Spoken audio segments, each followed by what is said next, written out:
पूछा है कि एकाग्रता में रुचि नहीं उत्पन्न होती, विशेषकर पढ़ाई लिखाई में, क्या करें? मेरी समझ ये है कि लगभग 75% छात्र छात्राओं को पढ़ाई में कोई रुचि नहीं होती। मुश्किल से 25-30% बच्चों को इंटरेस्ट होता है पढ़ाई लिखाई में, गणित में, विज्ञान में, भाषा में, इत्यादि इत्यादि विषयों में। 75% को कोई रुचि नहीं होती। जबरदस्ती वो एकाग्रता साधने की कोशिश करेंगे, एकाग्रता कभी नहीं होगी। एकाग्रता केवल उस विषय में हो सकती है जिसमें आपका इंटरेस्ट है, आपकी रुचि रुझान है। और रुचि रुझान पैदाइशी आप लेकर आए हैं जन्म के साथ, आप उनको उत्पन्न नहीं कर सकते। जब आप उत्पन्न हुए थे, आपके साथ आपके रुचि रुझान आए थे। किसी की खेल में रुचि है, वो जिंदगी भर खेल में ही रुचि रहेगी। किसी की संगीत में रुचि है, उसकी संगीत में रुचि रहेगी। आप जबरदस्ती पैदा नहीं कर सकते।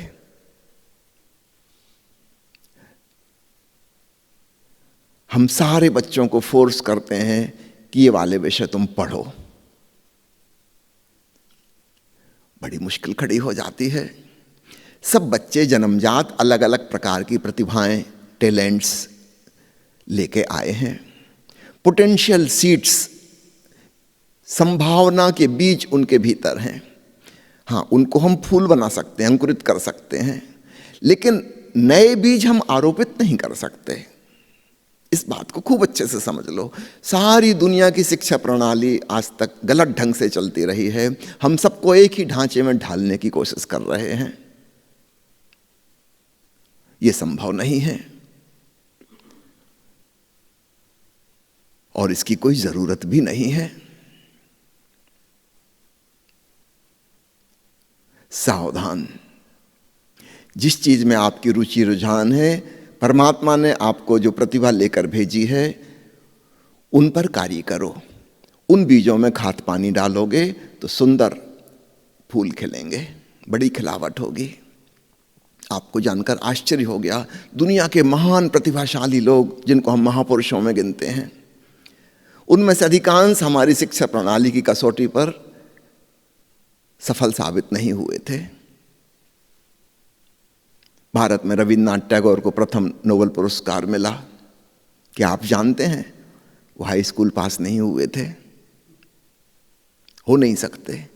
जिस व्यक्ति की काव्य में, नाटक में, कविता में इतनी रुचि है, जिसने एक नए प्रकार का संगीत, रविंद्र संगीत पैदा कर दिया, तुम सोचते हो स्कूल में बैठकर 2 और 2 4 का गुणाभाग सीखेगा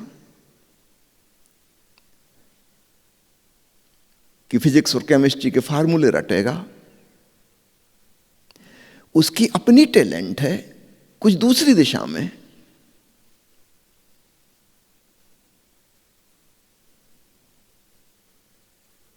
थॉमस अल्वा एडिसन, पिछले सदी का बड़े से बड़ा वैज्ञानिक, जिसने 1000 से ज्यादा अपने आविष्कारों का पेटेंट करवाया। आप जानते हैं, जब वो बचपन में स्कूल गया,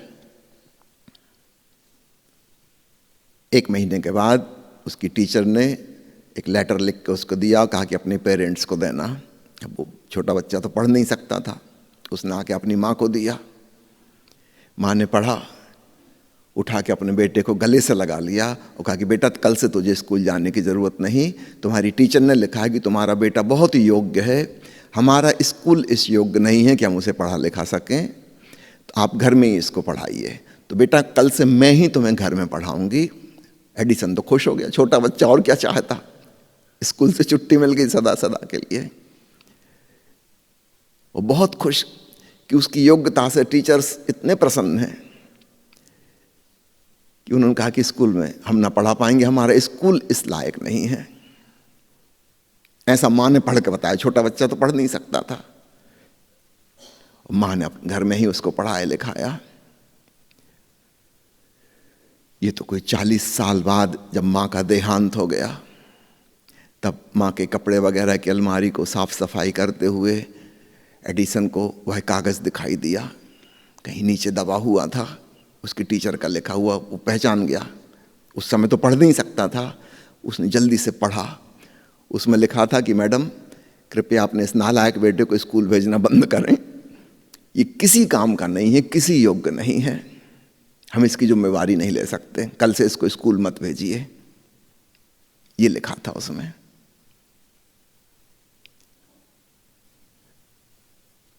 एडिसन हैरान हुआ, उसकी मां ने तो उसको बिल्कुल उल्टी बात बताई थी।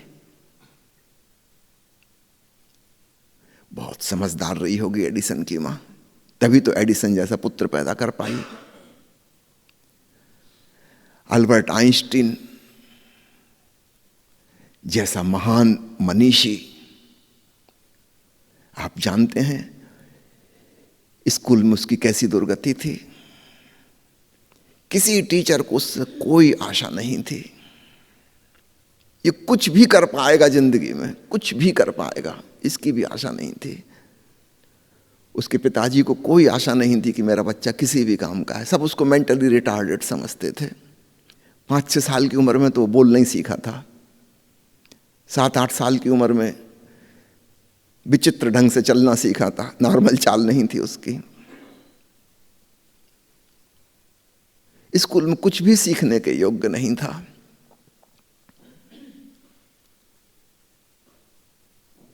बामुश्किल किसी प्रकार स्कूल में पढ़ पाया, बहुत कम नंबर मिलते थे। उसके गणित के टीचर तो बहुत ही नाराज थे, इसको कुछ भी नहीं आता।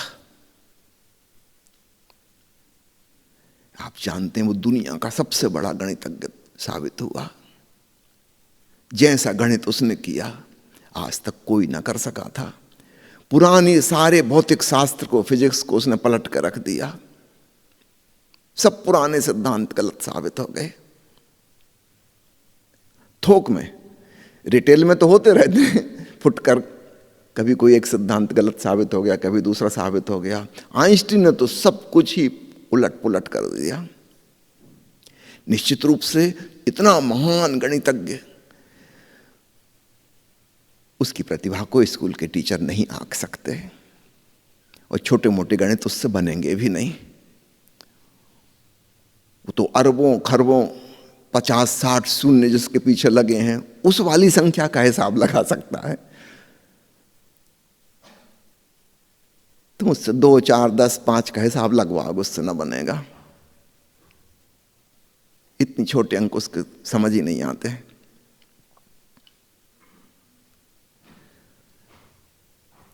आप अन्य क्षेत्रों में देखना,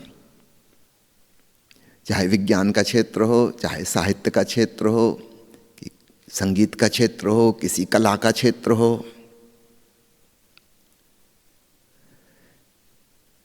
खेल का क्षेत्र हो।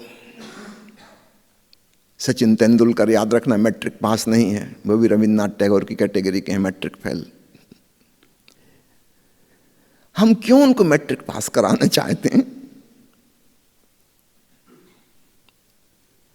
रविन्द्रनाथ को जब नोबेल पुरस्कार मिला तो कलकत्ता यूनिवर्सिटी ने बुला के उनका सम्मान करना चाहा और उनको ऑनररी डॉक्टरेट की डिग्री देनी चाहिए।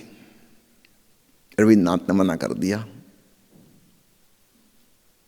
वो स्वागत समारोह में नहीं गए और ना ही उन्होंने डॉक्टरेट की डिग्री ली। कभी मैं तो मैट्रिक फेल हूं, तुमने तो मेरी कोई इज्जत ही नहीं की। जब मुझे नोबेल पुरस्कार बाहर वालों ने दिया है, अब तुम्हें सूझिए कि मुझे डॉक्टरेट दोगे। मुझे नहीं चाहिए तुम्हारी डिग्री, तुमसे सम्मान मुझे चाहिए ही नहीं। और पिछले 10 साल से मेरी गीतांजलि छपी हुई है बंगाली में, आज तक उसका पहला संस्करण भी नहीं बिका। और बंगाली में ओरिजिनल है। जैसी भावना की अभिव्यक्ति उन्होंने अपनी मातृभाषा में की है, वैसी ट्रांसलेशन में अंग्रेजी में तो नहीं हो सकती। उसका तो 50% भी नहीं आया होगा अनुवाद में। 10 साल से गीतांजलि छपी है, कोई पढ़ने वाला नहीं मिलता। अब तुम कहते हो कि डॉक्टरेट ले लो, रहने दो। बड़े बड़े अभिनेता हों कि बड़े बड़े खिलाड़ी हों कि बड़े साहित्यकार हों कि बड़े गीतकार हों। अभी थोड़े दिन पहले मैं पढ़ रहा था कि फिल्मों में जितने गीतकार हुए हैं उनमें से मुश्किल से शायद एक आध ही कोई थे जो ग्रेजुएट हैं। जिन्होंने हजारों हजारों गीत लिखे, पूरे देश की जुबान पे जो गीत छाए हुए हैं, उनको लिखने वाले कोई पढ़े लिखे लोग नहीं हैं, डिग्रीधारी लोग नहीं हैं। वे डिग्रीधारी लोग कहीं क्लर्क बन के बैठे हैं, कोई असिस्टेंट स्टेशन मास्टर है, कोई कहीं बाबू है, कोई बड़े बाबू हैं, पोस्ट मास्टर हैं। हमारी पढ़ाई लिखाई की व्यवस्था बड़ी विचित्र है।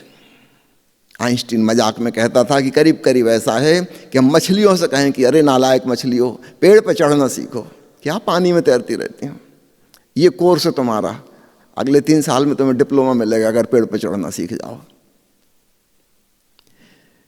मछली की जान आफत में पड़ जाएगी, मुश्किल में। और हम बंदरों से कहेंगे क्या पेड़ पे लटके रहते हो, अरे पानी में डुबकी मार के देखो, तलहटी तक जाओ। कबीर साहब कह गए जिन खो जाते पाइयां गहरे पानी पेट, तुम तो हमेशा डालों पे उछलते रहते हो, जाओ नीचे। मर जाएंगे बेचारे बंदर। सबको अपनी अपनी प्रकृति के अनुसार जीने दो। निसर्ग ने जैसी व्यवस्था की है हम उसका पालन करें तो हम सुखपूर्वक आनंदपूर्वक जी पाएंगे और हमें अपने जीवन में तृप्ति का एहसास होगा। हमारी शिक्षा प्रणाली इसका ख्याल ही नहीं करती कि सब लोग अलग अलग हैं। हम सबको एक ढांचे में ढालना चाहते हैं, ये हो नहीं सकता। तो आप अपने आप को दोष ना दें कि मैं पढ़ाई में एकाग्रता नहीं साध पाता, इसमें आपका दोष है ही नहीं।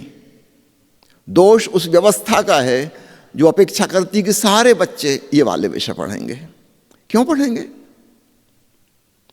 बच्चों का मनोवैज्ञानिक अध्ययन होना चाहिए, किस बच्चे की किस चीज में रुचि है उसको इस दिशा में हमें सपोर्ट करना चाहिए, सहयोग करना चाहिए। उसकी दिशा हम थोड़ी तय कर सकते हैं, दिशा तो हमें उससे पूछनी होगी, समझनी होगी वो क्या चाहता है। पेरेंट्स का काम, परिवार का काम, समाज का काम और एजुकेशन सिस्टम का काम बच्चों को सपोर्ट करना है। वो जिस दिशा में जाना चाहें हम उसमें उनको सहयोग करें, ये हमारा कर्तव्य है, यही हमारा प्रेम होगा उनके प्रति। तो इसमें आपका दोष नहीं है कि आपकी एकाग्रता नहीं सकती। मैंने सुना है एक मजाक, फिजिक्स की क्लास में टीचर पढ़ा रहा था न्यूटन के ग्रेविटेशन का सिद्धांत, और एक लड़का खिड़की में से बाहर झांक रहा था। टीचर को बहुत गुस्सा आया, उनका क्या देख रहा है बाहर? उसने कहा कि सर आम के पेड़ में फल लगना शुरू हो गए, उसकी खुशबू आ रही है, मैं आम देख रहा था। टीचर बहुत नाराज हुआ, उसने कहा मैं इतना मेहनत कर रहा हूँ, गुरुत्वाकर्षण का सिद्धांत समझा रहा हूँ। एक था वो महान वैज्ञानिक न्यूटन जो पेड़ के नीचे बैठा था और एक फल टपका ऊपर से, उसे देख के उसने ग्रेविटेशन का नियम खोज लिया। और एक तुम हो कि मैं समझा रहा हूं तो तुम देख भी नहीं रहे बोर्ड की तरफ, तुम बाहर देख रहे खिड़की में से। बहुत नाराज हुआ टीचर। उस लड़के ने कहा कि सर आप इतना गंभीर माहौल क्रिएट कर देते हैं, इतना टेंशन, ऊब गए हम लोग सुन सुन के आपकी बातें। उस लड़के ने कहा कि अगर न्यूटन भी इस क्लास में बैठ के आपसे पढ़ता होता ना, वो भी ग्रेविटेशन का नियम नहीं खोज सकता था। वो तो सौभाग्य से उस समय ऐसे स्कूल नहीं थे, ऐसे टीचर नहीं थे, वो मजे से पेड़ के नीचे बैठा था, ठंड के दिन सुबह सुबह की धूप सेंक रहा था।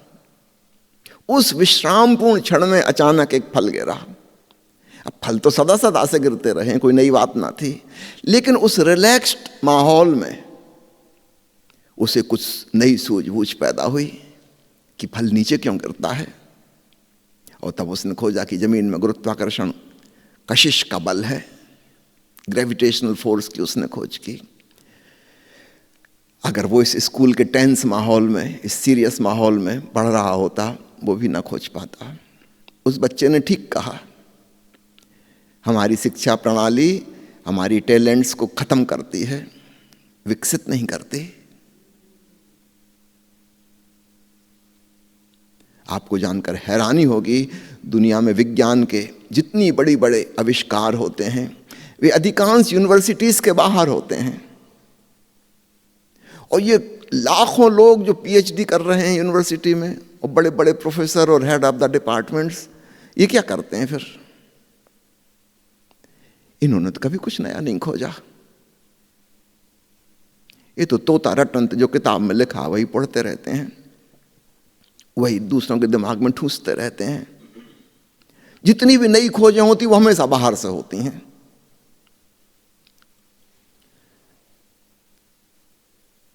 कुछ समय पहले एक किताब पढ़ी मैंने, 19वीं सदी के वैज्ञानिकों की जीवन कथा, और मैं हैरान हुआ। सबसे ज्यादा अगर वैज्ञानिक खोजें हुई हैं तो 19वीं सदी में हुई हैं।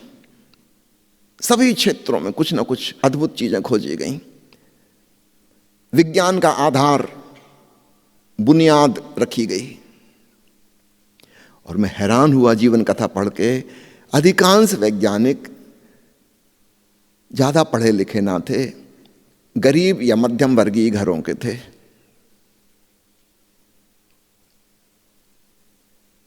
अधिकांश, सिर्फ 2 नाम ही उसमें आए थे जो अमीर घर के थे और पढ़े लिखे थे। ये 2 एक्सेप्शन है, याद रखना। ओशो ने कई जगह मजाक में कहा है कि यूनिवर्सिटी से जो अपनी बुद्धि बचा के निकल आए वो बड़ा सौभाग्यशाली है। ये 2 लोग वैसे ही रहे होंगे।